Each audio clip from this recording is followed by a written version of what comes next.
It's the SKOR North Twin Show. SKOR North Extra Innings for the moms on Mother's Day here on the SKOR North Twin Show YouTube and podcast feed. Declan Goff, Ross Brendel here. Hit the like button, hit the subscribe button for the red-hot Minnesota Twins, who have now won their 6th consecutive series by taking another one against the Toronto Blue Jays. A lot of ups and downs in this series, and we will explore a lot of that a little bit on today, but also on our main show on Monday with Mackie and Judd too. So I'm sure the doom and gloomer, a.k.a. Judd Zolgad, will have much more thoughts about the bullpen meltdown than necessarily a series win, knowing my counterpart. But we'll get into that also. But regardless, let's focus at least on this episode. Headline is they won the series. And Carlos Santana, Roscoe, will start here, has been, again, Frankenstein back to life. Was he going to be DFA'd? Was he going to be cut? Were they just going to cut bait on him? And instead, homers in every single game of this series and comes up with then the biggest hit of the series, which then puts the Twins up for good and ends up being the biggest difference maker in a series win in Toronto. Well, we talked about this a week or so ago, Declan, he told us all when he was starting to heat up, I don't really hit well in April. Never have. Look at my numbers. And it's true. I think this was, to me, far different than the Joey Gallo experiment. I think there was a much lengthier track record with Carlos Santana, and I think the Twins were willing to wait that out probably May or June before their hand was maybe forced, and I think we're seeing why that was probably the right idea to do so. Also, still, Declan, he botched one play in recent memory that I remember, but by and large, still pretty good at first baseman for a man of 39 playing a young man's game. So it's been good to see him because the Twins are going to need him throughout the summer, especially as a switch hitter, Declan, to be able to play almost every day if they need him to, batting left or right-handed. And he's really, really been much better against left-handed pitching than right-handed, at least in the power department, I believe. So that's been good to see, and I think it's just good, Declan, to win 2 out of 3 anytime you get a chance to do it. It sucks to blow the game like they did on Saturday, but it also says a lot to be able to put it behind you and come back and still win a series a day later in an environment, Declan, that for mid-May, very fun environment. They had 40,000 people there for every game. They love their baseball in Toronto, so that's really good to see. Yeah, I mean, and Toronto fans travel especially well. That's always, honestly, one of the more packed series when they come to Target Field every year. On Carlos Santana, too, because, I think there was maybe some a little bit of Joey Gallo, maybe PTSD when that signing was announced, and then especially considering his first couple weeks of the season. But over the last 15 games, I mean, slashing 283, 345, 623, he's obviously picked up the power a ton. And probably the bigger difference there is Carlos Santana is naturally going to walk a little bit more. Joey Gallo is almost a 3 true outcome player where it's home run, strikeout, or walk.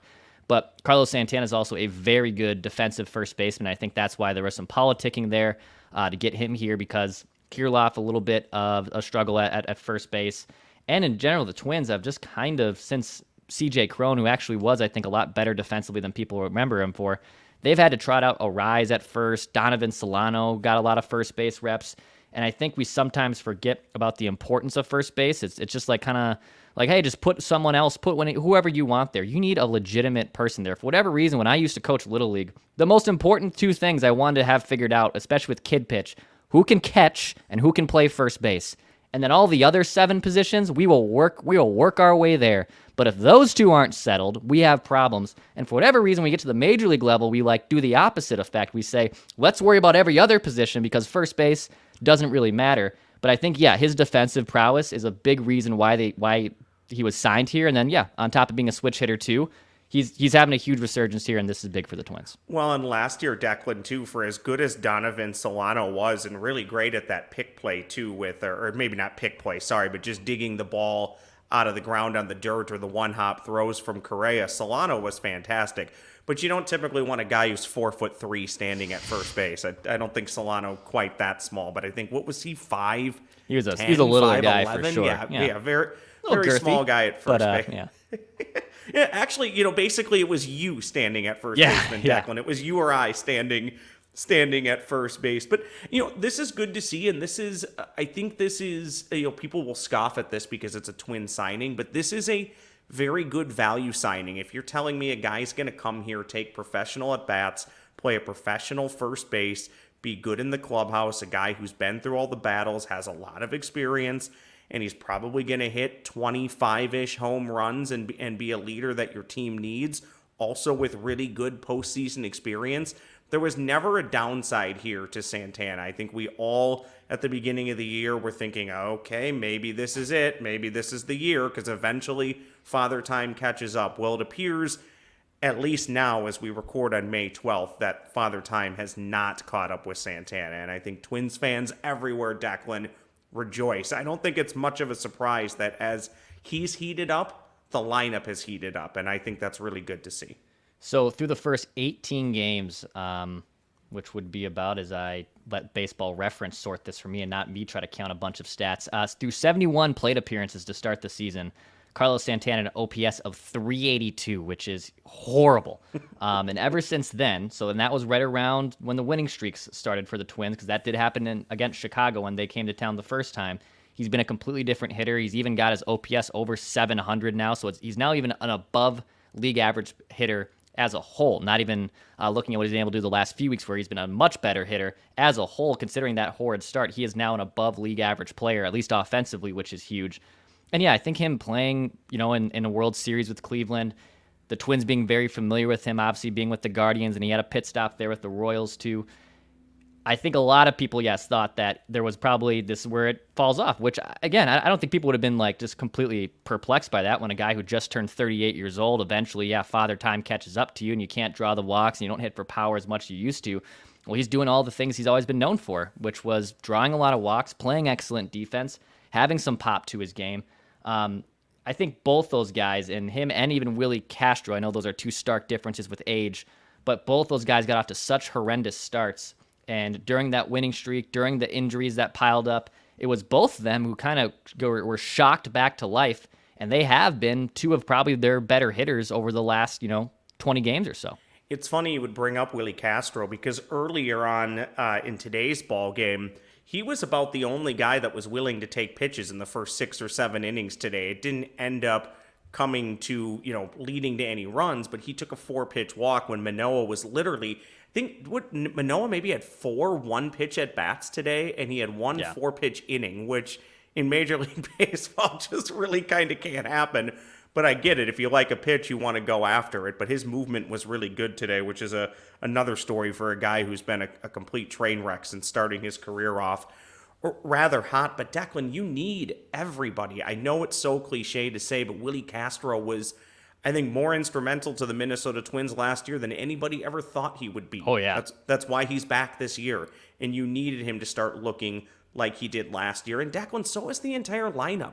Correa looks good. Other than the brief stint on the injury list, he looks comfortable at the plate. Declan, he looks great running today. Running the bases, he looks great. So, again, it's going to take more than the 26 guys. I always say 25. I always forget it's 26. It's going to take more than the 26 guys for the Minnesota Twins to deliver another American League Central championship. But it's good to see the depth tested and some of those guys that were struggling early start to figure it out, because we are getting to the point, Declan, of the season where it's no longer really a small sample size. I always talk about, and I think a lot of people do, June 1st or even Memorial Day weekend is kind of a good barometer of what type of baseball team you have. And to me, it's about the first time all year, unless you've really buried yourself, where standings are important. And again, now the Twins are basically floating between a game or two out of first place for the last couple of weeks, which says a lot for a team that at one point was 8.5 out just a few weeks ago. On the mound, Bailey Ober, another phenomenal start. And great stuff today. After that disastrous first start against Kansas City, he continues to be an incredible piece in the starting rotation. Today, pitched into the 7th inning for a bullpen that was taxed, and the Twins needed an off day in the worst possible way. They get one tomorrow to kind of reset a lot of those arms in that pen. And Bailey Ober gave it to him. 6 innings, just 1 hit, didn't allow a run, 10 strikeouts. After, what was it? I believe 8 runs to start the season. he has now got his ERA below 4. I mean, good that work. is incredible to do, because ERA is such a when you have a bad outing like that, it just completely inflates the statistic. Well, you take away that start, and he's legitimately been one of the best pitchers in baseball. And they needed someone in that rotation, I think, to take the next step. We've seen that from Joe Ryan. Pablo Lopez is their ace, but is there another gear to a Bailey Ober? Can Chris Paddock, kind of live up to expectations? Simeon Woods Richardson is holding it down for a little bit right now. But Bailey Ober's been the one that has really kind of ascended here after a disastrous first start. And it was interesting because he told us at home on Tuesday in his last start that mechanically he didn't feel right. Physically, he was fine, and he labored through that inning that start a little bit. That's when the bullpen also had a bad outing, and he was pulled after 84 pitches, and there was some head-scratching moves of why did Rocco do that. But Bailey even admitted straight up, I didn't feel right mechanically. Well, when you're giving up just one hit, striking out 10 batters, and going into the 7th inning in 2024 baseball, you must be feeling pretty damn good mechanically. So another just phenomenal start from Bailey Ober. Well, and you hit on Declan, I think, what was probably the most important part about today's start. Everybody loves the way Rocco goes through the bullpen is very polarizing to a lot of people. At times it annoys me. But I've always said this, whether people want to believe it or not, Rocco knows more about baseball than I'll ever know. So I'll certainly concede that to him. But where the Twins were at right now with the bullpen, basically doing, for lack of a better term, I'd say every now and then you see this. The Twins, I don't want to say that, Jay Jackson isn't a good pitcher. And I don't want to say that, I know we've talked about how good Cole Sands has been, but you probably don't fully trust him yet. Every now and then the Twins do these things where the bullpen's been very overtaxed, so they'll basically say, these are the guys that are going today no matter what the situation is, and we'll deal with it. Well, the Twins did that yesterday, and I think it likely cost them a ball game. And then you come into today, bullpen's still a little bit taxed. Now you've used those guys in the back half of your bullpen you don't typically want to throw out there. And you have Bailey going out there and giving you 6+ innings, and then you only have to use 3 guys today in limited work, and you get the day off tomorrow. That stuff's huge over the course of a season. I think look, baseball is one game at a time, but sometimes there are moments in the season where a game might have just a tiny bit more importance, or a certain part of the game might end up having a tiny bit more importance. And I think allowing your bullpen to rest up a bit today and then getting the off day ahead of what, Declan, you can only assume is going to be a lot of pitcher use against the Yankees. They will wait pitchers out, and by the way, they also still mash. It's the New York Yankees, so to get the bullpen right for a chance to hopefully come back home and take 2 out of 3 from the Yankees, that would be good. So good work by Bailey Ober today. Yeah, I laid out that Dex Plan 2.0, and we're about halfway through that plan, way ahead of schedule. So they've taken 2, 3, and 2. So 2, 3, and 2. That's 7, right? Good work. 7, and then they lost 1 against Boston, 1 against Seattle, and 1 against Toronto. So they're 7-3 in that 16-game plan. I said to go 9-7. But I had the important caveats of go 9-7, but take both series against New York and Cleveland. Well, those are the 2 teams left here. Yep. So 9-7 could actually still happen, and that would actually be a disastrous week for the Twins from a wins-loss perspective. So they're playing with house money to a degree in my 2.0 plan. But yeah, the Yankees and Guards are, in my opinion, the biggest test of this sample that they're on here, where they're playing winning teams. Everyone kind of looked over the White Sox wins and the Angels wins as, well, they're not really good. And hey, the White Sox, I don't know. The Tommy Pham era White Sox, I keep saying that and trademarking it. Put it on a shirt, Chicago.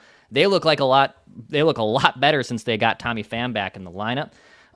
But now they're getting New York here, who is, again, off to a great start after a step back last season with Juan Soto, Aaron Judge. You're going to have a pivotal series in Cleveland, which Extra Innings will be live for next weekend in Cleveland. You need to take those series, I think, for the Yankees part of it, as I explained in the 2.0 plan, just for the PTSD reasons. It's the New York Yankees. Twins fans get clammy, even though they took the season series last year against the Yankees. So that would be a oh, this is for real. And then obviously the taking divisional games, especially the ones that are ahead of you in Cleveland, who is still a half game up on the Twins as of this recording.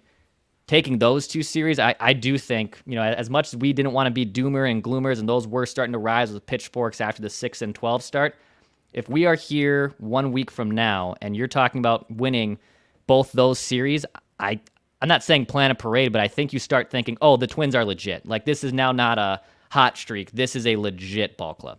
Yeah, I think if they get through the week going 4-2, I think it really validates everything that we've been talking about now for what, Declan? Almost the last month, at least the last 3 weeks. I'd even give them this. If you can get through this 3-3, I'd like to be better than that. Heck, Declan, I'd like to go 6-0. But if you can just get through this at 3-3 or better, I don't know how you can't be happy with that. I think you're obviously more happy at 4-2 or better. But as long as you, again, continue to look competitive in these games and you play well and you're not losing to the Yankees 10-3 twice in a 3-game stretch, I don't think the Indians are capable of doing that to you.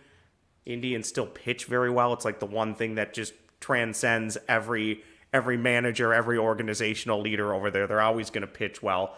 But I really, Deck, and I echo everything that you said. I can't add much to that. I just think the only thing that would, kind of tame people down a little bit would be, I don't know, 2-4, 1-5, or just a disastrous 0-6 week. But I guess I'd be surprised if that happens. The pitching is setting up okay for the Minnesota Twins this week. And again, as we talked about, the bullpen should at least be rested going into the first game. We'll see, though. I always worry about what does the bullpen look like after playing the Yankees for 3 games, because you just never know what that's going to do to you, and that's always a credit to the Yankees. And I definitely don't want to talk about projecting how to lose ball games after we just had this great positive conversation of how well they're playing. But you mentioned, will they lose 11-3 to the Yankees? The weird part is I would probably feel better and there would be less angst about the Twins if they lost 11-3 and got their ass kicked over blowing leads in the 7th and 8th and 9th inning in both. You'd rather just take the butt kicking over being, we're right there, but then you blow it because you don't have viable arms. And again, we're going to have a long-term, I think, conversation on tomorrow's episode with Mackey and Judd just about the state of the back end of the bullpen. I just saw the St. Paul Saints game just ended, and our buddy Sean Aronson sent over the press releases and whatnot. And it looks like Josh Winder, who was making his second appearance in the rehab appearance, not a start, did not go well. 49 pitches, gave up 2 hits, 3 walks, roughed up for 3 hits. So not a great outing for him, who was someone who's probably going to be counted out at some point in that bullpen. But again, I think just having the off day tomorrow, it resets things.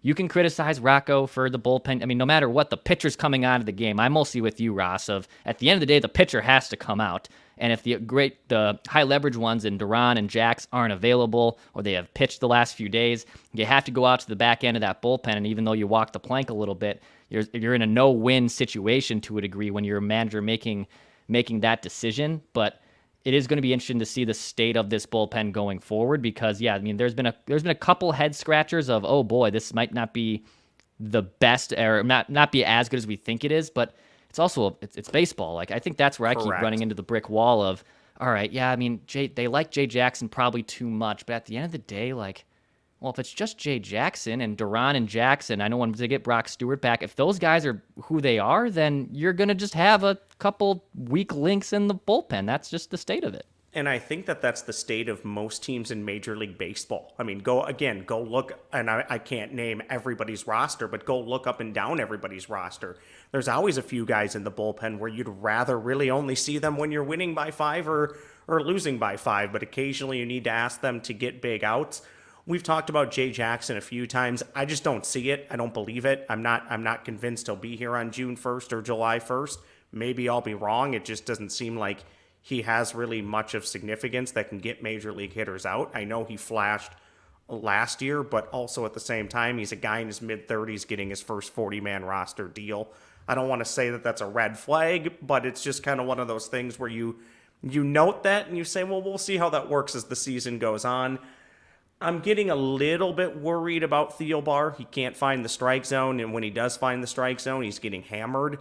It's possible maybe he's just old. It's also possible maybe he needs more time to figure it out. I mean, he has a great track record of getting things going every year, and he has had, stints like this where he hasn't been so well. But I don't know. It just he looks in a really bad way right now, and I think the Twins need to figure out how to get him going. And if they can't, well, Declan, we're only probably about this time, a month from now, we'll start talking about what can the Twins do at the trade deadline? What will they do? And I assume them, much like everybody else, everybody's always looking for bullpen help. Yep. Bullpen help always comes at a very high cost. So we'll see as the summer goes on. But yeah, I'm looking forward to your discussion on the state of the Twins bullpen. I'm going to go ahead and guess. I think Judd might agree with me on Jay Jackson, if I remember correctly. Great story, seems like a great guy. It just doesn't seem like it's going to work out. Yeah, I do know internally they love what he brings against righties, and I know that is probably head-scratching when you look at the baseline statistics there, but they have a long leash and a big belief with him. Now, a couple bad outings can start changing that a little bit, but yes, whether I'm Rocco or whether I'm the Little League Manager of the Year, I do appreciate that, Patrick. Thank you. Two-time manager. I managed 10-year-olds. Managed 10U like 15 years ago when I was like 16, 17, so good time. Any championships, any hardware? No championships. I will say I managed, the inner city park rec team at down the block from where I grew up, and I did take them to like a legit Little League establishment, Parkway on the east side of St. Paul, and man, did we got our butts kicked in this round robin tournament because we were playing legitimate Little Leaguers. Sure. But then we got to the consolation, the losers bracket. And we put up the best fight. We lost in like the last inning after like a great 5-4 battle. And that was the first of, you guys can hang with some of these kids. Let's go then back to the rec league and see where it's at. I don't think we lost a game after that. So I would like to do a SKOR North podumentary on where are those 10-year-olds are now 25. Now? Yeah. What did Declan do or not do to them that shaped how those kids turned out? Very quickly on Jay Jackson, I will say this. If it ever does work out or get going, to your point on righties, Declan, and he loves sliders. That's basically all that he's throwing. It's a bit reminiscent of what the Twins liked about Sergio Romo late in his career when they brought him here. Exactly. Yeah. I mean, the organization loves sliders. So any guys that are throwing a bunch of sliders, that's a Falvey thing. That's a coaching staff and Rocco thing. They've always loved it. So, we'll wait and see a little bit more on some of these guys. Yeah, stay tuned for on this YouTube channel podcast feed for a State of the Twins episode tomorrow. We got Trevor Plouffe, of course, on Tuesdays too, and then the New York Yankees into town for 3 games at Target Field starting on Tuesday. Quick Ross, hitter for you. I was gonna say, do you have a quick hitter for me before we wrap up? I do, and so I got a couple innings of the game today. I got out for some steps around the water here in the North Metro. A lot of people firing up those grills, on the beaches, along the water. Yep. And it did get me thinking. You smell a lot of burgers, smell a lot of brats, smell a lot of hot dogs. You're at a ball game. You're not covering it. Do you want a brat? Do you want a hot dog? Do you want a Polish sausage? What does Declan like to crush at a ball game? I'm a big brat guy. Yeah. I will eat them all. Look at me. Yeah. I don't discriminate. I'll eat them all. But brats, that's my go-to. I think a legit brat. Sometimes the stadium brats are like those half hot dog, half brat things, and I don't love that. A legit brat that you cook up at home, fire. Yeah, I probably lean more towards brat, but I will dabble in a couple of hot dogs here and there too. No ketchup. I am an anti-ketchup man. I think ketchup is the worst condiment that's ever been put into this planet. I want it gone. I don't like it. I know a lot of people like it. It's a hot take, but I have no ketchup on that dog. Mustard, relish, kraut if it's available, some onions if it's available. I like a lot of junk on there, and I know onions. I'm in the not in the norm of that because people just like a good ketchup mustard dog. But yeah, I probably lean more brat. But I would say like if it's a super sweltering day and you're basically sweating the beer out of your pores, you're sweating out at the ballpark, I'll probably lean hot dogs. I'll probably crush a couple more hot dogs. Now, remind me in closing here, is your ketchup stance, that's period, you won't dip fries in ketchup, or is that just, okay, that's fine. Yeah, the whole thing. I think it's just a gross condiment. I can't stand it. Most things that are white, cream cheese. Okay. I can put a little bit on a bagel. That's about it. I don't like mayo. Don't like what's the other version of mayo? Ranch? Miracle Whip. No, Miracle Whip's terrible. Ranch is okay. Cottage cheese, nasty. Yeah, that's disgusting. I'm missing something else, but no, I said cream. Sour cream. Yuck. Absolute yuck. It depends because like Chipotle sour cream is soup. It is not That is not the sour cream you buy like in a little container at the grocery store that's thick. That is soup. Yeah, so and it like I do falls hear you off. on that. I've Yeah, seen people in front of me, and it like just falls off. It's not. You're supposed to shake that off, not let it just fall let it off. drizzle on there. Yeah. No, thank you. All right, bud. Good stuff. Yeah, I love it. Good extra innings question here on SKOR North Twins Extra Innings. Hit the like button, hit the subscribe button. We appreciate you guys pushing us near 3,000 subs. I think we've been top 50 on Apple this week too for Baseball Pod, so that is awesome. So keep listening, keep liking, keep getting reviews. It does. It really does. This is a fan base that if they're winning, they like it. So if they continue to win, continue to consume this content. We appreciate that. We'll be back tomorrow on the SKOR North Twin Show.